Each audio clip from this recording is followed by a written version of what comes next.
Hey everyone, Hypertoy Reviews here, back from Pensacon. I'm back home in Ohio from Florida. Been back home for a little over 12 hours now. And I am just wanting to record a Pensacon recap, so I'm planning on uploading the vlog before this. If you've seen the vlog, this is just kind of recapping the Pensacon portion of the vlog, so this isn't essential viewing unless you want to. If you have seen this and you don't like longer form format, the vlog may not be for you. If you see this and you decide you want more info on everything, or you just want to visualize some stuff, yeah, go check out the Pensacon vlog. But yeah, Pensacon 2023, how was it? What kind of time was had? I'll say I had an objectively good time. It was one of the better Pensacon experiences. I had a lot of gripes with it every year, and last year more than any other year. They promised some changes this year. They changed a couple of the things, not all, not many of the things, but it was marginally improved.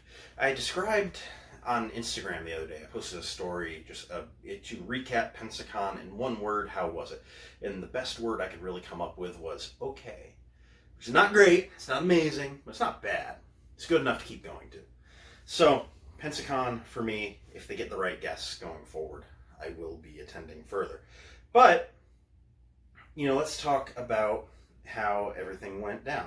So I ended up going Friday and Saturday. Now, something to note, should you end up deciding to do that, a Friday and a Saturday and just passing on Sunday, the 3-day pass is technically cheaper after all the fees to buy than the 2 separate day tickets. Keep that in mind. Because while it's technically $5 less, it's like, what, 35 and 45, which makes 80 for the 2 separate tickets, or 85 for the 3-day pass, except then you get hit with 2 separate fee charges versus 1 for the 3-day pass. It ended up being about $4 cheaper for the 3-day pass. So I ended up actually getting a lanyard with a badge, which is cool. I don't really have many of those. So we ended up going Friday, Saturday. I could have gone Sunday, but we went home. I did everything I wanted to. There were some issues, not Pensacon issues. There were some issues with a few of the Star Wars people, just airline issues. They ended up not being able to make it Friday. I'm going to run you through basically the order of everything I did. So at first I couldn't find the Star Wars people, but I found the Doctor Who section. Aiden separated from me after we got there. When we got there, everything went great. Something that actually should be noted, every year before now, they have a line for the badge pickup, and they always make you wait in this giant line, and then they'll start handing out the passes, an hour before open or whatever, and then you can go get in the entry line, which people that have already picked up their badges can be in there before you. It was just kind of weird because you're not letting me in the door, you're just giving me my wristband, so why is there a time frame on this? They seem to have eliminated that.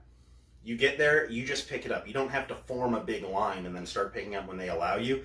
Just if you get there, you get your wristband. That alone is a relief.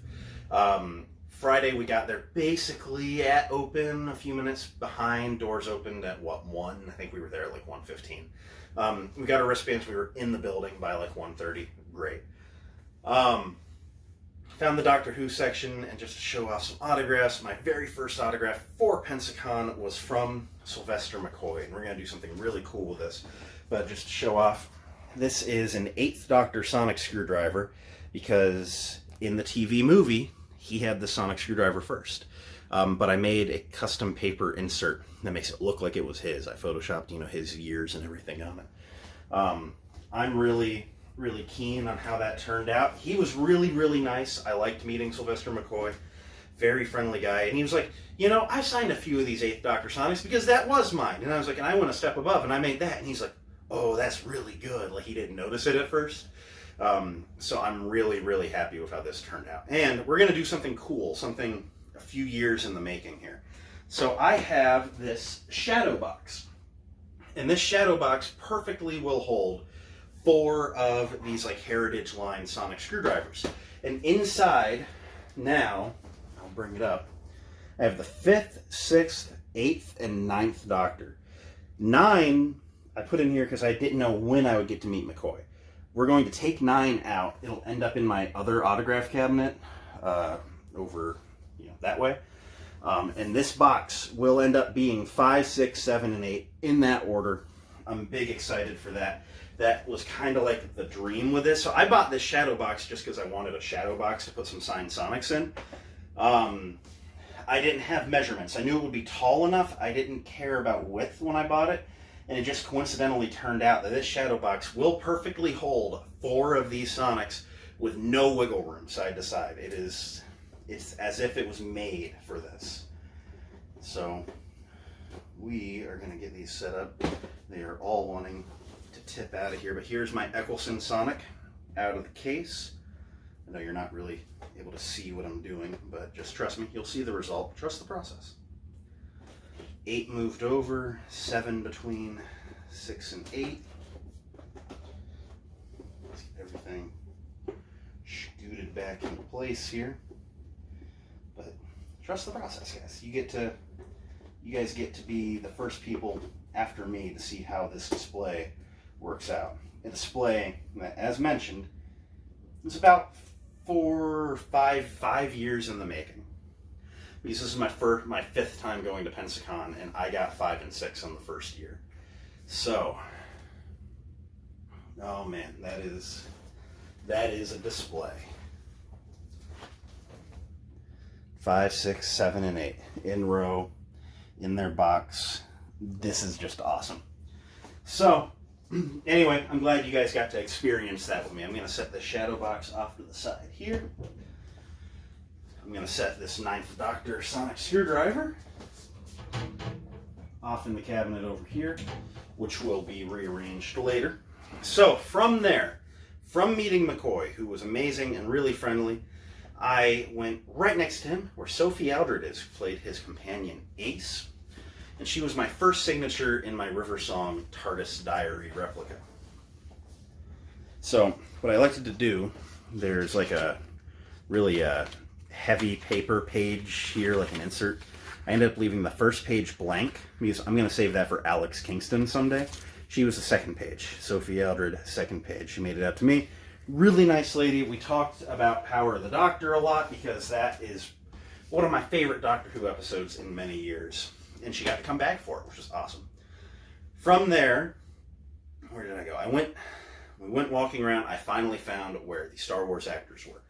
The only person that was there was Leilani Shiu, who plays Tika in the Kenobi series. And then she's also just like Jawas in The Mandalorian and Book of Boba Fett. Her daughter Ariel was supposed to be there. She didn't make it till Saturday. Carrie Jones, who plays Black Chrysanthemum, was supposed to be there. He didn't make it till Saturday. And then David Pasquesi, who plays the Major Domo, didn't make it at all. Although you'll see I have his autograph down there, so let me explain. So, first I went to David's line because his handler was there, but he wasn't, which made me think, bathroom break, he's in the building on his way up, he'll be here in a few minutes. Typically, a handler is not there if the actor is not, like, anywhere near. You know, if they're not going to be here for a few more hours, why is the handler going to sit there for a few hours? So, I went and I spoke to him. David had gotten very sick. He, like on his flight and on the way there, he'd gotten ill. They suspected COVID. He was going to ride it out in his hotel room, but he offered for everyone to, the handler, because his handler was like his agent, I guess, said, hey, you know, if you want to pay for it and leave your item, I'll bring it back tomorrow, Saturday, signed. I'll take it to his hotel room tonight. He was offering that. So I elected to do that. And so I was able to send my Major Domo pop off, but I will show you that in a little bit. I'm going to bring these to the camera as they happen. So I went over and I met Leilani Shiu, who is absolutely amazing. Very nice lady.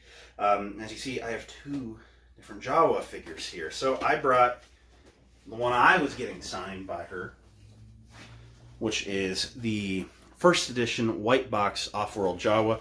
There's 2 autographs here. That's Leilani's there. I met Ariel the next day. I got them both to sign the same figure. Figured there was enough room for 2 signatures on it. Used white paint pen. Turned out spectacular. I love it. And then I had this one signed out. As you see, that says 1313 Podcast, not me. This is a gift to the podcast from me. Thank you guys for being my friends.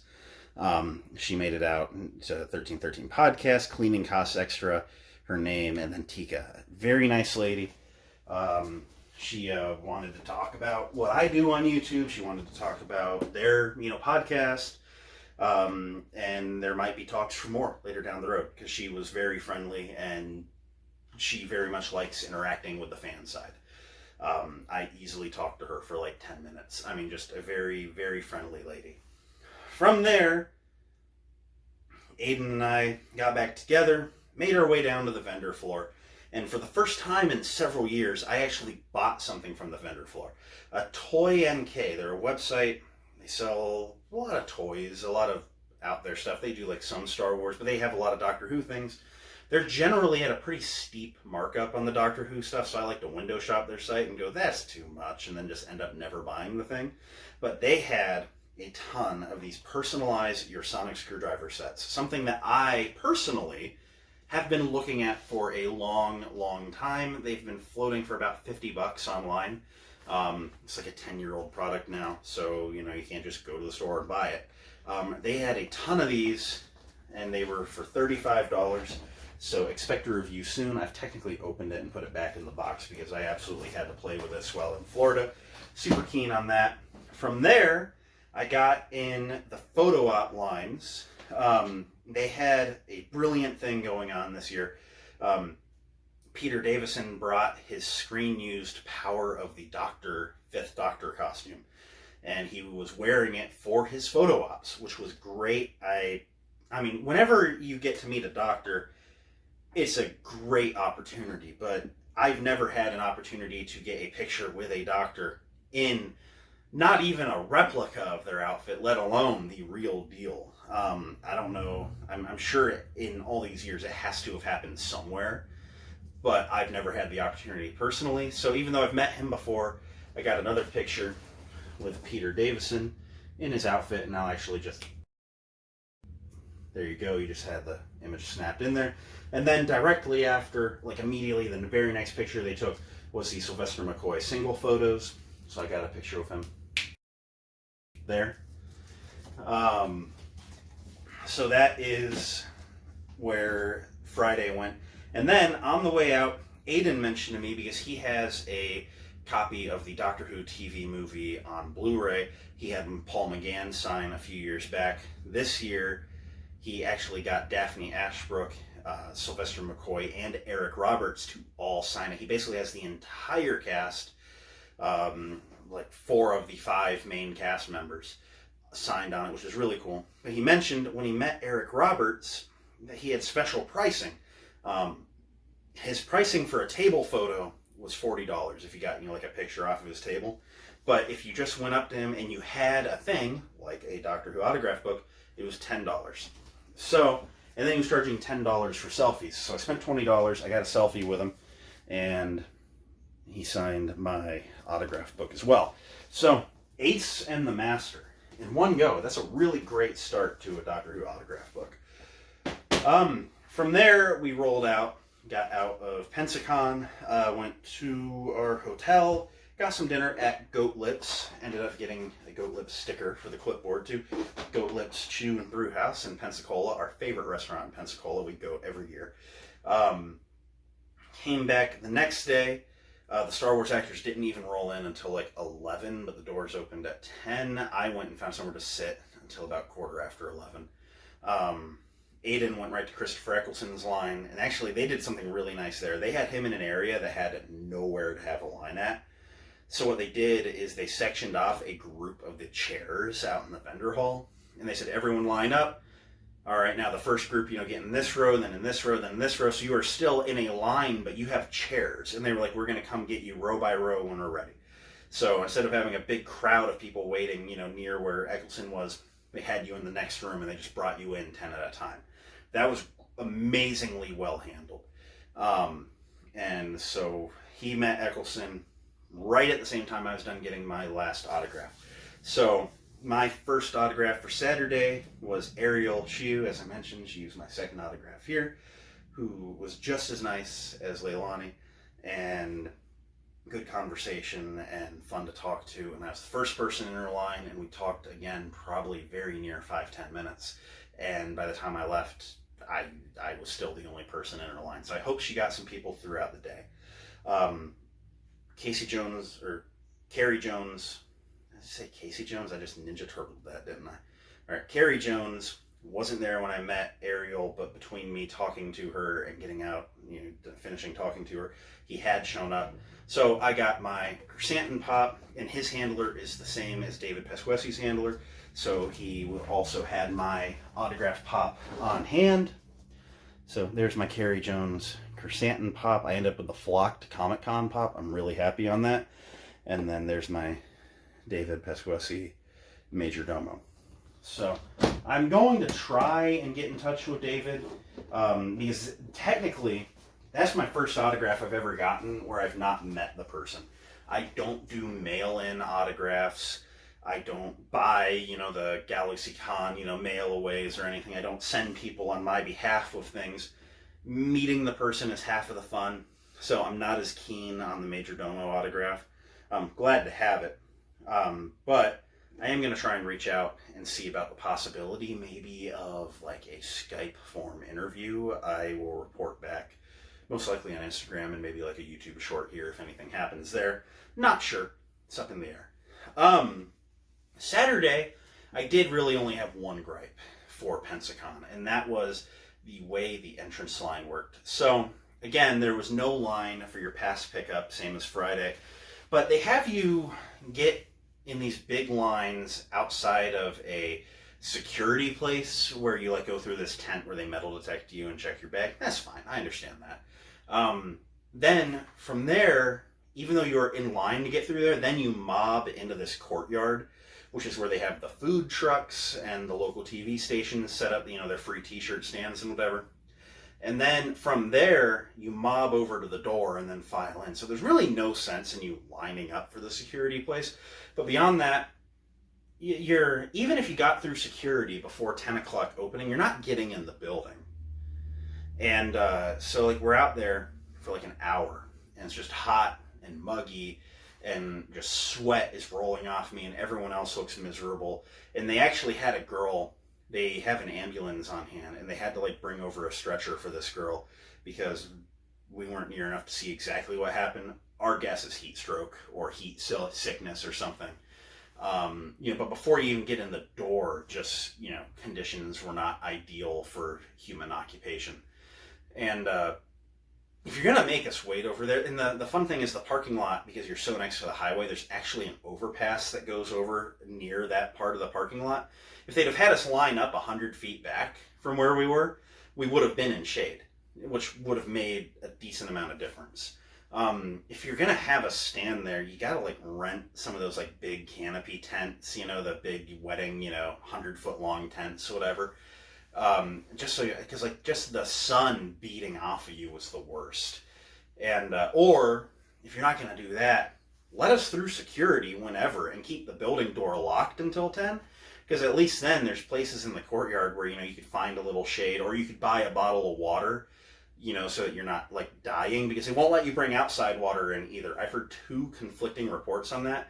Pensacon, I saw they replied to someone's comment about it. They say that it's not a Pensacon rule, it is a venue rule. And the venue says that it's a Pensacon rule. So there's two conflicting things, and ultimately someone is not allowing us to bring outside water in. I get it about sodas and snacks and juices and everything, but water's important. Let people bring their bottle of water in. But yeah, outside of just the conditions of getting in the building really majorly sucking, don't really have any major gripes with Pensacon. The vendor floor, if you watch the vlog, is uninhabitable. There are so many people down there that you're not looking at booths. You are just being pushed and elbowed, and you can't see anything, and people are down there not even shopping, just meandering and being in the way. And you'll see the exit line, there's 4 or 5 people walking out while there's dozens of people walking in. It is actively filling this vendor floor.